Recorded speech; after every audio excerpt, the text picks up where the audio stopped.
प्रकृति ने पृथ्वी को लुभावनी सुंदरता से तराशा है, विस्मयकारी परिदृश्य और चमत्कार बनाए हैं जो उन्हें देखने वाले सभी की कल्पना को मोहित कर देते हैं। इन्हीं चमत्कारों में आप रूबरू होंगे दुनिया के साथ ऐसे प्राकृतिक अजूबों से जो न सिर्फ असाधारण प्राकृतिक घटनाओं का एक संग्रह है, बल्कि इस ग्रह की विविधता और आश्चर्यजनक सुंदरता को भी प्रदर्शित करता है।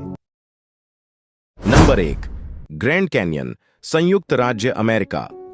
विशाल कोलोराडो नदी द्वारा लाखों वर्षों में निर्मित ग्रैंड कैन्यन पृथ्वी पर सबसे प्रतिष्ठित और लुभावनी कोलोराडो नदी द्वारा बनाई गई एक खाड़ी किनारे वाली घाटी है।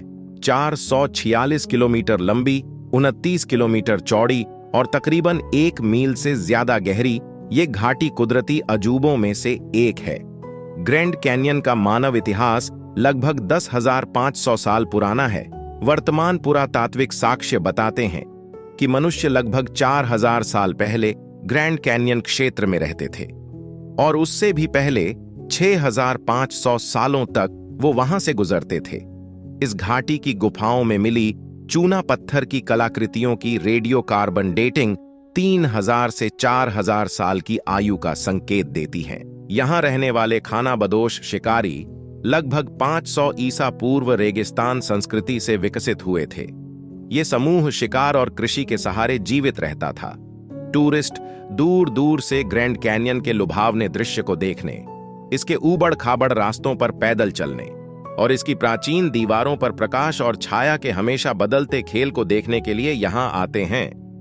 Number 2, the great barrier reef, Australia. Australia के उत्तर पूर्व में दुनिया का सबसे कोरल रीफ पारिस्थितिक तंत्र ग्रेट बैरियर रीफ विश्व स्तर पर एक उत्कृष्ट और महत्वपूर्ण इकाई है जो 3,48,000 किलोमीटर के क्षेत्र को कवर करता है। ये पृथ्वी पर मौजूद सबसे बड़ी कोरल रीफ प्रणाली है जो दुनिया में सबसे ज्यादा जैव विविधता वाले समुद्री पारिस्थितिकी तंत्रों में से एक है। ये रीफ मछलियों, कोरल और समुद्री जीवों की हजारों प्रजातियों का घर है। ग्रेट बैरियर रीफ को G20R के रूप में संदर्भित किया जाता है, जिसके अंदर अलग अलग आकार और आकृति की लगभग 2,500 चट्टानें और 900 से ज्यादा द्वीप हैं, जिसमें कुछ द्वीप बहुत ही ऊबड़ खाबड़ हैं और कुछ द्वीप तो समुद्र तल से 1100 मीटर से भी ऊंचे हैं। सामूहिक रूप से कहा जाए तो ये परिदृश्य और समुद्री दृश्य मिलकर दुनिया के सबसे शानदार दृश्य प्रदान करते हैं। पानी के नीचे का वंडरलैंड स्नोर्कलर्स, गोताखोरों और प्राकृतिक प्रेमियों के लिए किसी स्वर्ग से कम नहीं है। अपने जीवंत कोरल गार्डन, क्रिस्टल क्लियर पानी और समुद्री जीवन की बहुरंगी श्रृंखला के साथ ग्रेट बैरियर रीफ समुद्र की गहराई के अजूबों को तलाशने का एक बेजोड़ अवसर प्रदान करता है। नंबर 3, माउंट एवरेस्ट, नेपाल, चीन। समुद्र तल से लगभग 8,848 मीटर की ऊंचाई पर नेपाल और तिब्बत के बीच मौजूद माउंट एवरेस्ट पृथ्वी की सबसे ऊंची चोटी है। इस चोटी पर सबसे पहले पहुंचने वाले व्यक्ति न्यूजीलैंड के एडमंड हिलेरी और नेपाल के टेंजिंग नोर्गे थे, जिन्होंने सन 1953 को ये उपलब्धि हासिल की थी। माउंट एवरेस्ट कई पर्वतारोहियों को अपनी ओर आकर्षित करता है। बेहद खूबसूरत दिखने वाले माउंट एवरेस्ट की ऊंचाई तक पहुंच पाना बिल्कुल भी आसान नहीं है, क्योंकि एवरेस्ट की स्थिति और जलवायु से उत्पन्न चुनौतियों के अलावा यहां उच्च दबाव के प्रभाव भी पड़ सकते हैं। हिमालय में लगभग 25,000 फीट से ज्यादा की ऊंचाई को मृत्यु क्षेत्र के रूप में जाना जाता है, जिसकी सबसे बड़ी वजह यह है कि इतनी ऊंचाई पर चढ़ने वालों की सांसों और नसों की स्पीड बहुत तेजी से बढ़ जाती है, जिसके कारण ना तो वो ठीक से खाना खा पाते हैं और अगर खा लें तो उसे पचा नहीं पाते, ना तो वो ठीक से चल पाते हैं और ना ही सो पाते हैं। और ये सब होता है ऑक्सीजन की कमी की वजह से। इसके अलावा बीमारी, खराब मौसम, तेज और बर्फीली हवाओं के साथ साथ हिमस्खलन और खुम्बु हिमपात जैसे खतरे भी यहां पेश आते हैं। मई 2024 तक एवरेस्ट पर 340 लोग अपनी जानें गंवा चुके हैं, जिनमें से 200 से ज्यादा शवों को यहां के खराब मौसम और खतरनाक परिस्थितियों की वजह से वहीं पर छोड़ना पड़ा। एवरेस्ट पर चढ़ाई के लिए अप्रैल और मई ये 2 महीने सबसे अनुकूल होते हैं, जो मानसून से ठीक पहले आते हैं। क्योंकि मानसून आने के बाद बर्फ बहुत नरम हो जाती है, जिससे हिमस्खलन की संभावना ज्यादा बढ़ जाती है। जिसके बाद सितंबर अक्टूबर में यहां बर्फ के तूफान शुरू हो जाते हैं जो मार्च तक बने रहते हैं, जिससे चढ़ाई लगभग असंभव हो जाती है। Number 4, Victoria Falls, Zambia, Zimbabwe. दक्षिण अफ्रीका में जाम्बिया और जिम्बाब्वे के बोर्ड्स पर मौजूद विक्टोरिया फॉल्स पृथ्वी पर सबसे शानदार झरनों में से एक है। पुरातत्व स्थल और मौखिक इतिहास इस स्थल के बारे में अफ्रीकी ज्ञान का एक लंबा रिकॉर्ड बताते हैं। स्कॉटिश मिशनरी डेविड लिविंगस्टोन ने नवंबर 1855 में इस झरने की पहचान की और इसका नाम उस समय की ब्रिटिश महारानी रानी विक्टोरिया के नाम पर विक्टोरिया फॉल्स रखा। यह अनोखा स्थान विभिन्न प्रकार के पौधों और जानवरों का घर है, जिनमें से कुछ इस क्षेत्र के मूल निवासी हैं। विक्टोरिया फॉल्स दुनिया का सबसे बड़ा झरना है, जिसकी चौड़ाई 1708 मीटर है, लेकिन ये ना तो सबसे ऊंचा है और ना ही सबसे चौड़ा। ये झरना 100 मीटर से ज्यादा की ऊंचाई से गिरता है, जिससे गड़गड़ाहट की गर्जना सुनाई देती है और धुंध का एक गुब्बार उठता है, जिसे मीलों दूर से देखा जा सकता है। पूर्णिमा के दिन जब सूरज डूबता है तो विक्टोरिया फॉल्स में एक दुर्लभ और शानदार नजारा देखने को मिलता है।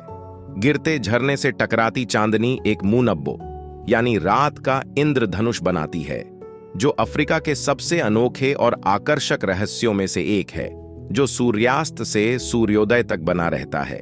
1905 में विक्टोरिया फॉल्स ब्रिज का निर्माण पूरा हुआ, जिसने इस क्षेत्र में टूरिज्म को बहुत बढ़ावा दिया।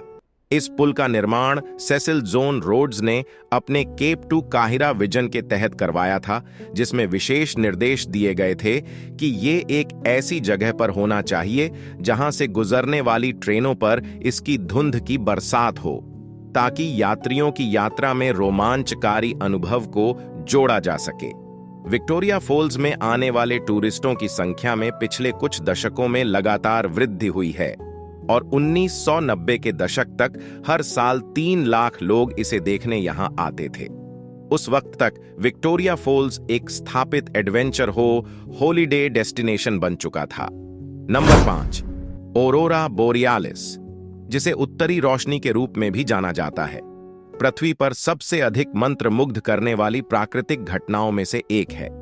उत्तरी गोलार्ध के ध्रुवीय क्षेत्रों में होने वाला ऑरोरा बोरेलिस रंगीन रोशनी का एक चमकदार अजूबा है, जो रात को आसमान में ग्रीन, रेड, पर्पल और ब्लू कलर के झिलमिलाते पर्दों में नाचता है। ये दृश्य प्रकृति का एक खूबसूरत नजारा पेश करता है। ये रोशनी धरती पर सिर्फ 2 ही जगहों पर देखने को मिलती है, अंटार्कटिका के नॉर्थ और साउथ पोल में। जो रोशनी नॉर्थ पोल में देखी जाती है उसे नॉर्दर्न लाइट्स या ऑरोरा बोरेयालिस, और साउथ पोल में इन्हें साउथर्न लाइट्स या ऑरोरा ऑस्ट्रेलिस के नाम से जाना जाता है। पुरानी नॉर्थ माइथोलॉजी में ऐसा माना जाता था कि ऑरोरा भगवान द्वारा बनाया गया एक आग का पुल है। वहीं नेटिव अमेरिकन माइथोलॉजी में ये लोग इसे अपने पूर्वजों की आत्मा मानते थे, जो आसमान में घूमती है। लेकिन साइंटिस्ट्स ऐसे किसी भी तर्क को नहीं मानते। साइंटिस्ट्स के अकॉर्डिंग ऑरोरा के जन्म की वजह सूरज है, जिसमें न्यूक्लियर फ्यूजन रिएक्शन होते रहते हैं, जिसकी वजह से हाइड्रोजन एटम हीलियम एटम में कन्वर्ट हो जाता है, जिसमें एटम की एनर्जी इतनी बढ़ जाती है कि एटम के इलेक्ट्रॉन और प्रोटॉन अपने शेल को छोड़ देते हैं, जिसके कारण प्लाज्मा का निर्माण होता है, जो इन क्लर्क रोशनी को इस बर्फीली जमीन पर जन्म देता है। Number 6, पेरिकोटिन वल्कानो Mexico. पेरिकोटिन या वोल्कन डे, जिसे पेरिकोटिन भी कहा जाता है, ये एक सिंडरकोन ज्वालामुखी है जो मैक्सिकन राज्य मिचोआकेन में उरुआपन शहर के पास और मैक्सिको सिटी से लगभग 322 किलोमीटर पश्चिम में स्थित है। 1943 में यह ज्वालामुखी स्थानीय किसान डायोनिसियो पुलिडो के मकई के खेत से अचानक फूट पड़ा था, जो सिंडरकोन आधार से तकरीबन 1475 फीट ऊपर उठ गया था, जिसके लावे में पारिकोटिन नामक गांव पूरी तरह समा गया था। जिसके बाद 1952 में इसमें फिर से विस्फोट हुआ, जिसका शिखर इस बार 9210 फीट तक पहुंच गया था। हालांकि 1979 की एक रिपोर्ट के अनुसार इन ज्वालामुखीय विस्फोटों के प्रत्यक्ष परिणाम के रूप में कोई मृत्यु दर्ज नहीं की गई थी, लेकिन हजारों लोग इसमें अपने घर, जमीन और आजीविका खो बैठे थे। परिकुटिन गांव के किनारे पर सैन जुआन परंगरिकुटिरो का आंशिक रूप से दफन एक चर्च भी है, जो टूरिस्ट आकर्षण बना हुआ है। Number 7, Amazon rain forest, south America. Amazon वर्षा वन पृथ्वी पर फैला सबसे बड़ा उष्णकटिबंधीय वर्षा वन है, जो दुनिया में सबसे अधिक जैव विविधता वाले पारिस्थितिक तंत्रों में से एक है। ब्राजील, पेरू और कोलंबिया सहित दक्षिण अमेरिका के 9 देशों में फैला ये वर्षा वन दुनिया का सबसे समृद्ध और सबसे विविधतापूर्ण जैविक भंडार भी है, जिसमें कीटों, पौधों, पक्षियों और जीवन के अन्य रूपों की कई मिलियन प्रजातियां रहती हैं। इनमें कई प्रजातियां तो ऐसी हैं जो दुनिया में कहीं और नहीं पाई जाती हैं।